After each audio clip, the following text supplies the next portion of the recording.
So ayan mga kadrama-rama, alam ko pong inaabangan nyo po no, yung next na mangyayari po dito sa Abot Kami na Pangarap, dahil sobrang nakaka-tense na nga po at saka nakaka-excite na nga din po talaga mga kadrama yung pinapakita ni Director every episode dito sa Abot Kami na Pangarap, habang napapalapit na nga po talaga yung pagtatapos nito mga kadrama. At alam ko po mga kadrama na excited din po talaga tayong lahat sa pagtatapos po ng Abot Kami na Pangarap, at alam naman po natin kung ano yung totoong nangyari kahapon, yung episode na nangyari dito sa Abot Kami na Pangarap, na kung saan talaga ay nagpunta nga po itong si Carlos doon sa isang party, tsaka ng hostage pa po talaga ng mga bata, at dahil nga po doon talaga ay nabaril nga po talaga itong si Doc Carlos, tapos itong si Zoe hindi talaga matim na makita niya talaga yung kanyang daddy na nabaril, na 50-50 nga po talaga yung kalagayan, muntik na nga din po talaga itong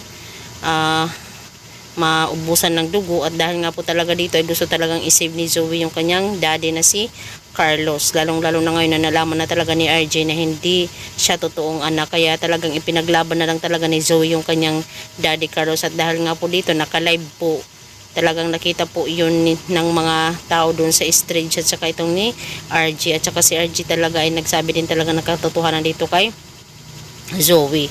At saka itong si Moira naman po mga kadrama ay talagang sinabihan po siya ni Olga, yung kanyang assistant, na talagang hinahanap daw ni Moira itong si Zoe. Tsaka sabi ni Olga, ayan, andito na yung hinahanap mo. Talagang rinig na rinig talaga ni Moira yung pagsasabi talaga ng katotohanan ni Zoe dito talaga kay Carlos, na talagang sinabi niya na wag niyo siyang sasaktan dahil tatay ko siya, diba?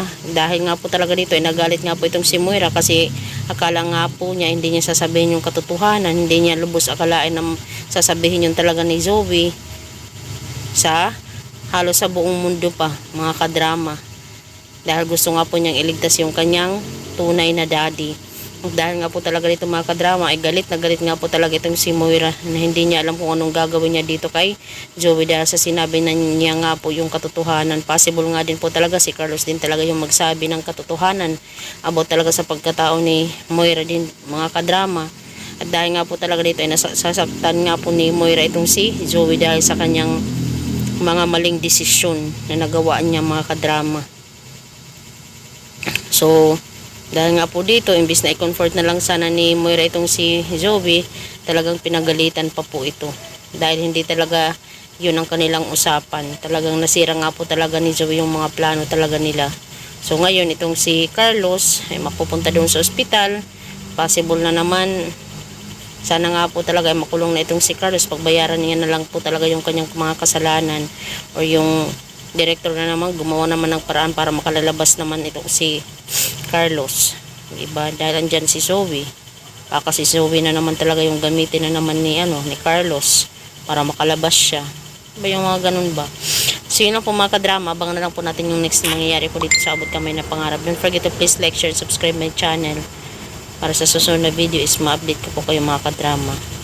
Thank you so much mga kadrama. Bye, abangers. Thank you for always watching my video. Bye.